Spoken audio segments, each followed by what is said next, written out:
Oke, halo semuanya. Saya Iis Aliha akan coba menyampaikan tentang materi graf bipartit.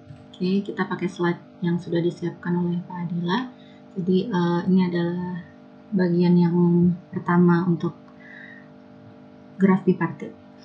Oke, kita lanjutkan. Ya, jadi materinya dari buku-buku yang sudah dicantumkan di dalam slide tersebut. Oke, ya sebelum kita masuk ke graf bipartit, jadi ada beberapa background yang akan kita pelajari bersama-sama. Misalnya ada satu problem yang disajikan di dalam slide berikut ini ya. Nah di sini kita punya sebuah daftar. Ada daftar pegawai di sini, kemudian ada daftar skills-nya atau expertise-nya ya. Nah kemudian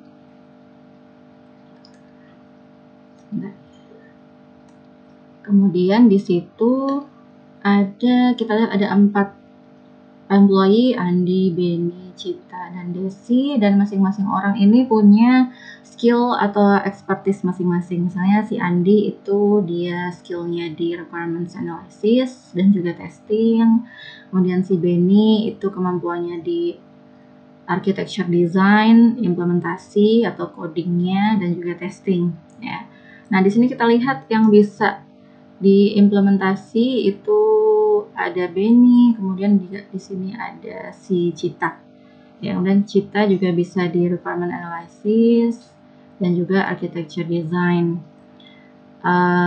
Kemudian si Desi hanya bisa satu nih. Nah ini nanti yang perlu kita perhatikan ketika dia hanya bisa requirements analysis aja. Lalu nanti bagaimana ketika kita akan men-solve problemnya.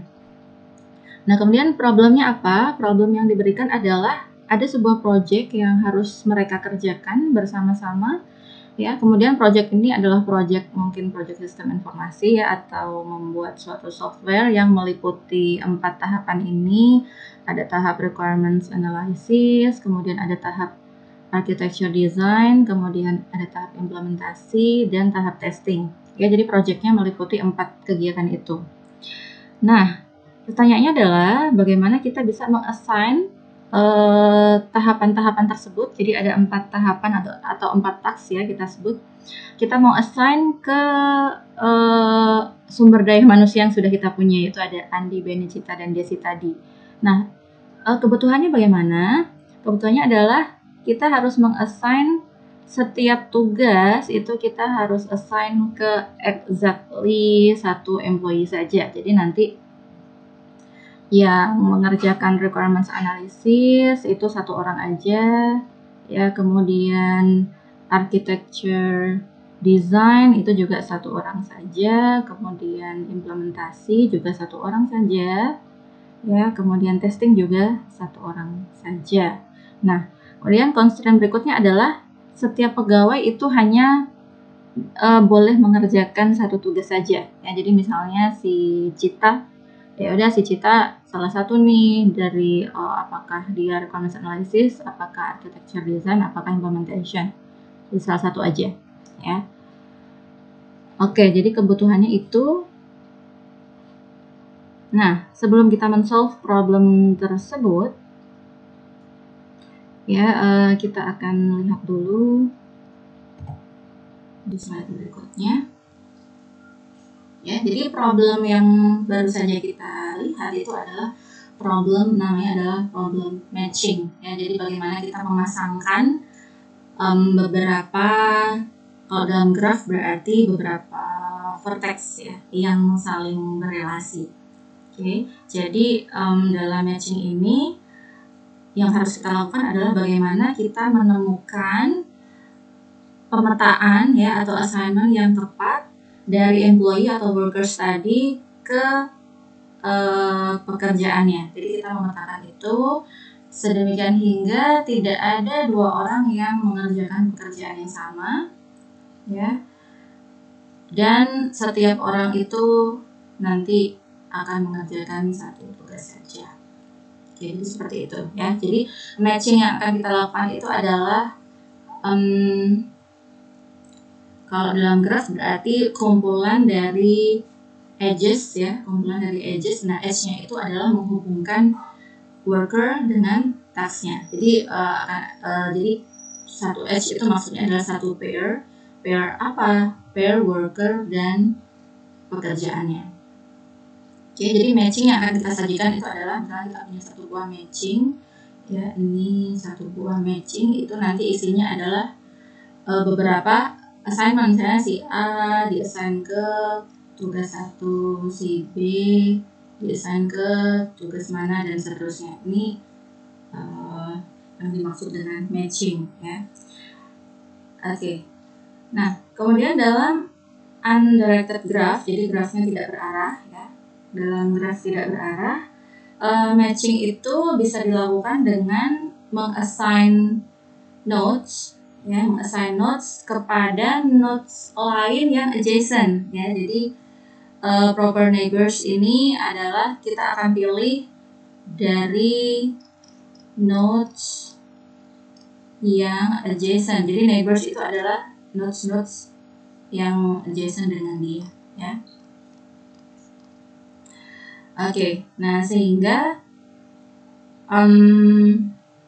dua buah nodes itu akan kita match ke suatu node yang sama.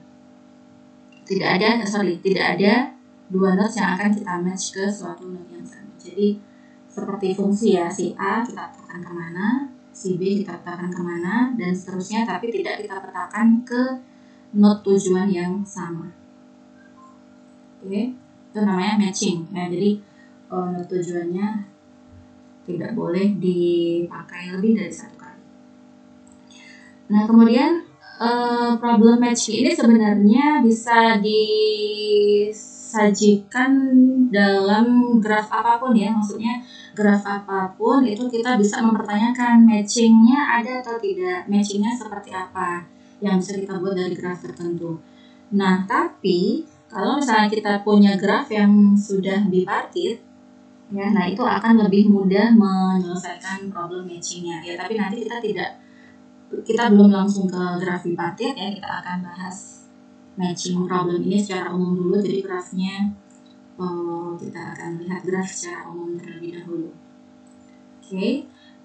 Nah, kemudian nanti kita akan lihat beberapa jenis matching ya, termasuk dua jenis matching problem di sini, yaitu ada maximum matching, ada complete matching ya. Jadi kita ini belum bahas bipartit ya. Jadi matching itu sendiri ada maximum matching, ada complete matching. Nah, maximum matching ini kalau kita lihat problem employee dan task tadi atau worker sama task tadi, maka maximum matching itu adalah ketika jumlah edge ya atau jumlah pasangan worker task itu mencapai jumlah yang paling besar yang bisa kita buat di dalam graf tersebut.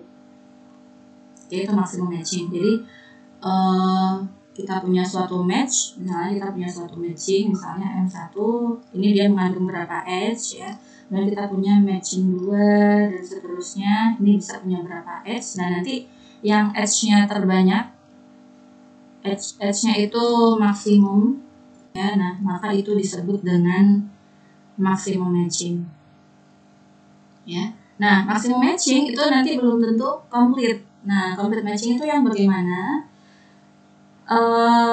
Complete matching ini nanti kita akan lihat dari mana ke mana ya.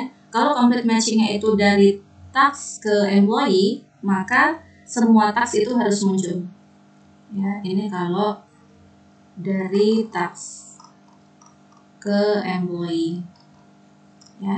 Kalau dari task ke employee, maka complete matching itu adalah ketika semua task itu muncul atau masuk ya, masuk ke dalam matchingnya. Oke. Nah, berikutnya kita lihat ya, tentang graf bipartit. Ya, jadi graf bipartit itu kalau kemarin graf secara umum itu kita punya kumpulan vertex dan kumpulan edges. Ya. Nah, coba sekarang misalnya kita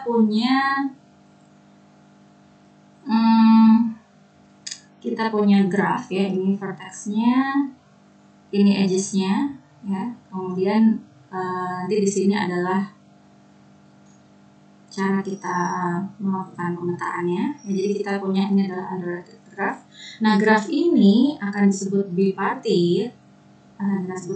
Kalau misalnya si V, ya, jadi si H-nya ini bisa kita partisi menjadi dua non-empty disjoint sets V1 dan V2. Jadi si V ini nanti kita bisa partisi menjadi dua himpunan of vertex, ada V1 dan V2, di mana V1 dan V2 ini harus disjoint, ya, jadi tidak boleh ada vertex yang masuk di V1 dan juga masuk di V2. Okay. Nah, kemudian disebut partisi berarti semua vertex yang ada di V itu harus masuk either ke V1 saja atau ke V2 saja. Nah, partisinya itu apakah sembarang kita bisa mematisi vertexnya dalam V1 dan V2? Nah, tidak. Ya, jadi ada constraint-nya. Constraint-nya adalah dengan partisi yang kita buat tadi, maka diwajibkan setiap edge yang ada di sini, setiap edge yang ada di sini itu harus menyeberang dari V1 ke V2 atau sebaliknya, ya, karena ini undirected kan. Jadi misalnya ini adalah vertex V1, kemudian di sini ada vertex V2. Nah, kemudian semua edge yang ada ini itu harus menyeberang. Jadi tidak boleh ada edge yang di sini misalnya atau di sini. Nah, kita harus bisa menemukan apakah ada atau tidak partisi V1 dan V2-nya ini. Kalau misalnya kita bisa menemukan, maka dia disebut bipartit. Oke.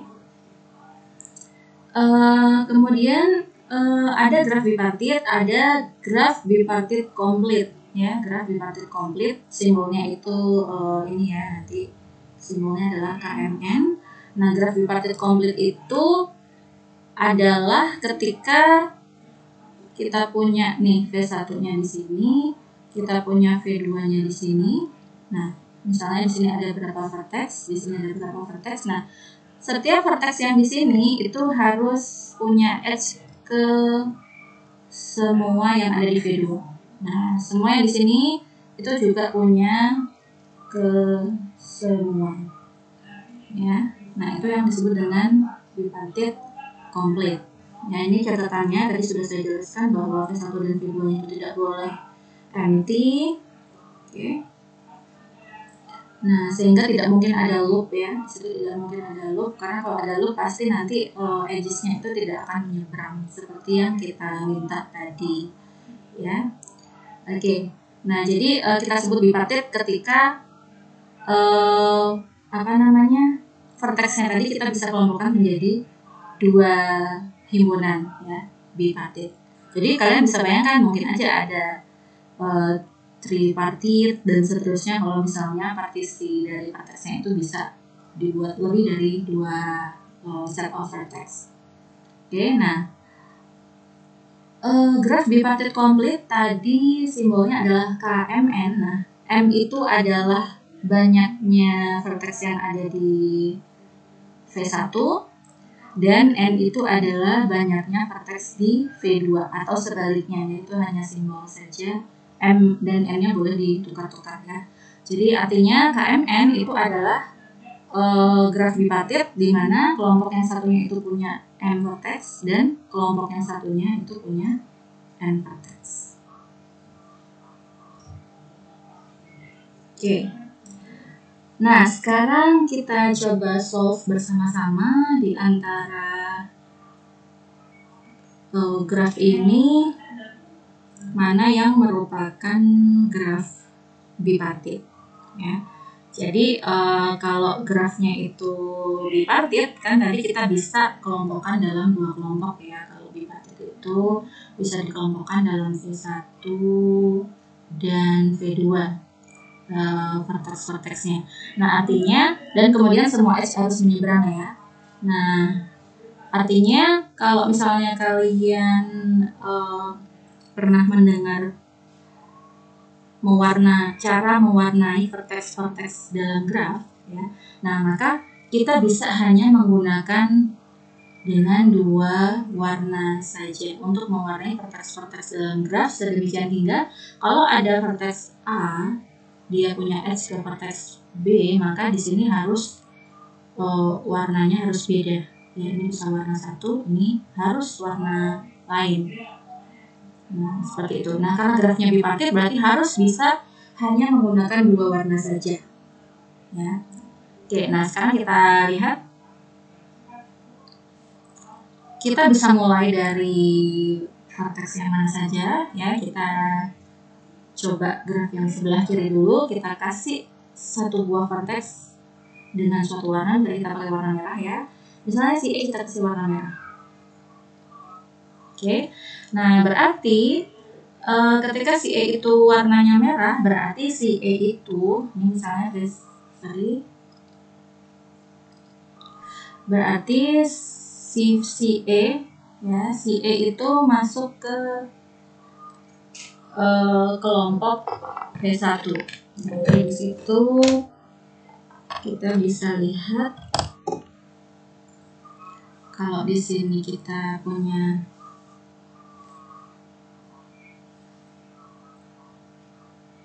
V1,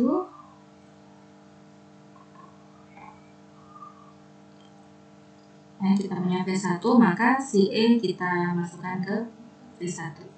Nah, kemudian kita bisa punya, karena bipartit berarti kita punya kelompok yang satunya, ya. Jadi kita punya V2. Nah, kalau E itu di V1 berarti karena edge-nya itu harus menyeberang, nah berarti si D ini nggak boleh di dalam V1, maka dia harus di V2. Nah, jadi si D kita taruh di sini.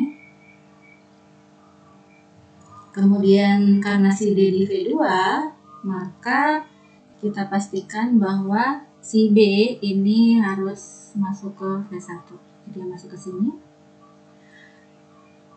Ya, kemudian karena si B itu di V1, maka kita bisa pastikan si C nggak boleh di V1 juga, ya, karena harus menyeberang. Jadi di sini si C dan si A itu akan masuk ke sini. Oke, jadi sampai sini kita tahu bahwa si graf ini adalah bipartit. Oke. Nah, sekarang kita akan coba dengan yang di sebelah kanan. Kita coba dulu warna merahnya. Jadi untuk V1-nya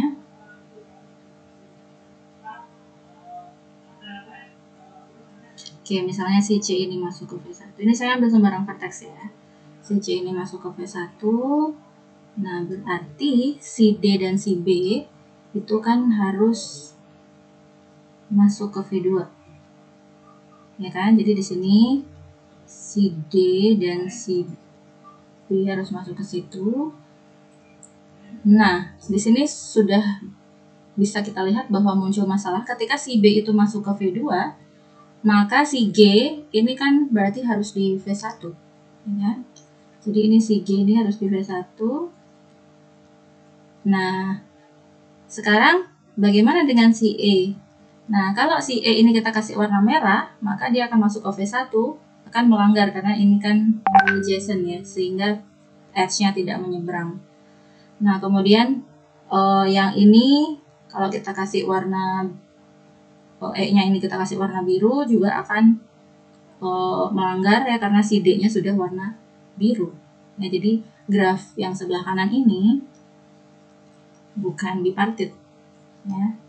Nanti kalau kalian penasaran, kalian coba apakah mungkin dia tripartit atau yang lain. Jadi penggunaan warnanya itu bisa pakai warna berapa sesedikit mungkin. Ternyata 2 warna tidak bisa kan, berarti kan ini si E harus warna yang berbeda kan, berarti tidak cukup hanya dengan 2 warna. Berarti bukan bipartit. Oke. Oke, nah sekarang kita lihat tadi di dalam slide yang di awal tadi ada definisi tentang complete graph. sorry, maksud saya complete bipartit ya. Bipartit complete itu simbolnya adalah KMN. Nah, itu artinya ada M buah vertex ya, ada M buah vertex di V1 dan ada N buah vertex di V2. Oke, jadi kalau K23 berarti kita di sini punya 2 buah vertex di sebelah kiri, boleh dibalik ya kiri kanannya nggak masalah. Nah, dan kita punya 3 buah vertex di himpunan vertex yang satunya.